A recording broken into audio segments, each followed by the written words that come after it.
बिस्मिल्लाहिर्रहमानिर्रहीम। नाज़रीन, मैं हूँ जावेद बलोच और आज हम आपको बताने जा रहे हैं कि निगरान वज़ीर-ए-आज़म कौन होगा और जो प्रोसेस चल रहा है वो कब कंप्लीट होगा।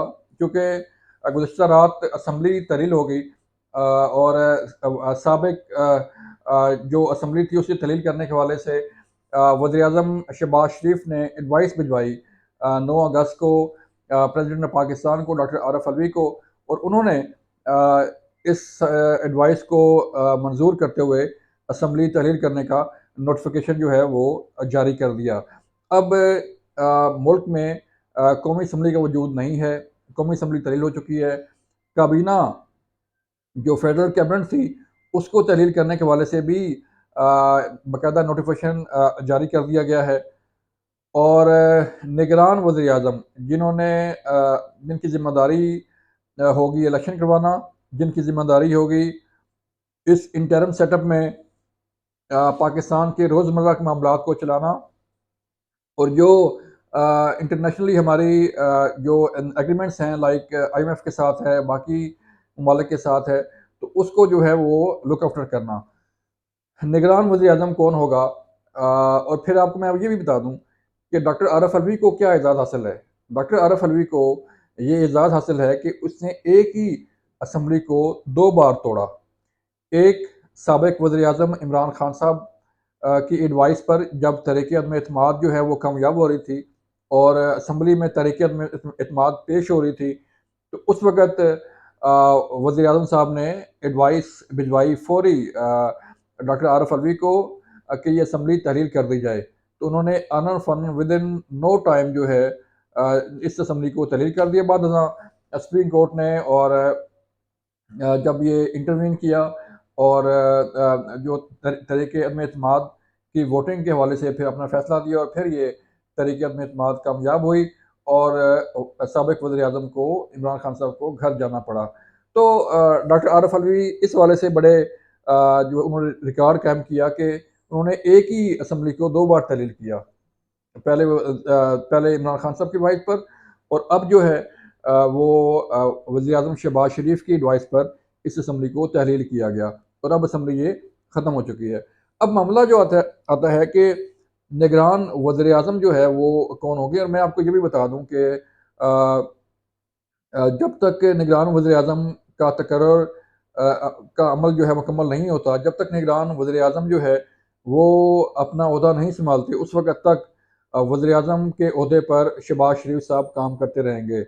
तो हमें जो बताया जा रहा है, हमारे जो ज़राए बता रहे हैं कि वो अगले 4-5 रोज़ भी अपने ओहदे पर काम करते रहेंगे। उसकी वजह क्या है? जो प्रोसेस है वो ये है कि आज मुलाकात हुई है राजा रियाज़ की वज़ीर-ए-आज़म शहबाज शरीफ के साथ। उसमें उन्होंने कुछ नाम पेश किए हैं दोनों तरफ से।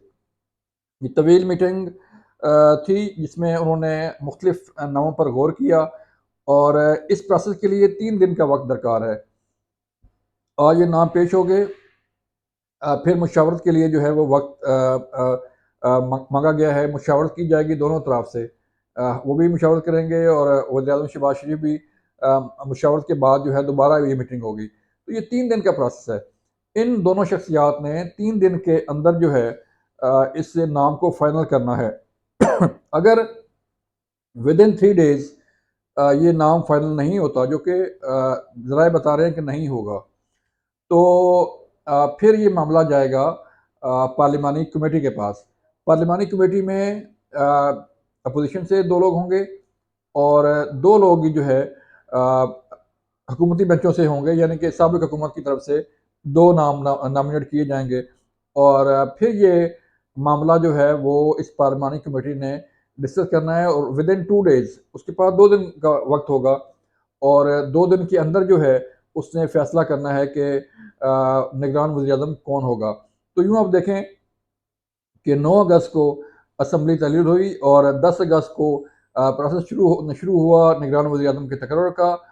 और अगर हम ये 4-5 दिन का प्रोसेस मुकम्मल करें तो 14 अगस्त की जो सलामी है परचम कुशाई की, वो वज़ीर-ए-आज़म शहबाज शरीफ ही लेंगे, क्योंकि उस वक़्त तक निगरान वज़ीर-ए-आज़म का तकर्रुर नहीं होगा और अगले 4-5 रोज़ जो मामलात चलने हैं वो वज़ीर-ए-आज़म शहबाज शरीफ ही इसको निपटाएँगे और फिर उसके बाद निगरान वज़ीर-ए-आज़म का तकर्रुर अमल में आएगा। अब मुख्तलिफ़ एंट्रीज़ हो रही हैं, मुख्तलिफ़ नाम जो है वो सामने आ रहे हैं। पहले इसहाक डार का नाम फ्लोट किया गया और फिर जो है बाद में जलील अब्बास जिलानी का नाम भी मोस्ट फेवरेट हुआ, हफीज़ शेख का नाम टॉप पर गया और फिर वो नीचे आ गया।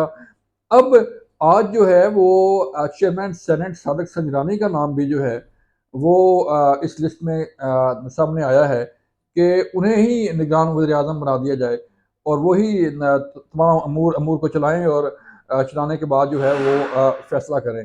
तो ये वो चीज़ें हैं जो इंडिया दे रही हैं कि आगे क्या होने वाला है, कैसा जो है वो दौर आने आने वाला है और फिर निगरान सेटअप में जो है वो ये भी इलेक्शन कमीशन की ज़िम्मेदारी होगी कि वो विदिन टाइम लिमिट में जो है वो अपने इलेक्शन करवाएँ, जो कि 90 रोज़ में नहीं होने। ये इलेक्शन होने जा रहे हैं फरवरी 2024 में, जो हमारे ज़राए बता रहे हैं, क्योंकि हल्का बंदियाँ होनी है, हल्का बंदियों के लिए भी 120 दिन का वक़्त दरकार है और 90 दिन के इलेक्शन के लिए दरकार है। तो ऑलमोस्ट कोई फरवरी के आखिर में जो है ये इलेक्शन शायद उसका इनेकाद हो जाए और फिर मार्च में आपके इल्म में है कि मार्च में सेनेट की नशिस्तें खाली हो रही हैं उनका, उस पर भी उनके इलेक्शन होना बाकी हैं। तो देखना ये है कि क्या फरवरी तक ये तमाम प्रोसेस मुकम्मल हो जाएगा और सेनेट की इलेक्शन जो है उस क्योंकि इलेक्टोरल कॉलेज जो है उसके लिए असेंबली का होना ज़रूरी है। तो इलेक्शन जो है सेनेट का कब मार्च में ही होगा। तो ये वो चीज़ें हैं जो हम आपके सामने रख रहे हैं। जो भी बड़ी डेवलपमेंट हुई, जो भी हालात पैदा हुए, हम आपको आगाह करते रहेंगे। अपना ख़्याल रखिएगा। अल्लाह हाफ़िज़।